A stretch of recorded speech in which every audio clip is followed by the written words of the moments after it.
Selain telah memeriksa 8 orang saksi, polisi juga menjadwalkan akan memeriksa istri korban serta 3 orang pekerja bangunan yang pada saat itu bekerja di rumah korban. Tidak hanya itu, polisi juga tengah mengidentifikasi atau melakukan penyelidikan terkait dugaan rekan korban yang menjadi eksekutor dari penembakan.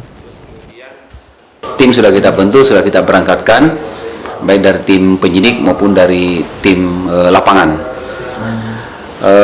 Memang kita berharap sama dengan teman-teman dari pihak lawyer tadi yang datang ke Polda untuk segera mungkin dilakukan pengungkapan kasus ini, ya kami juga maksimal.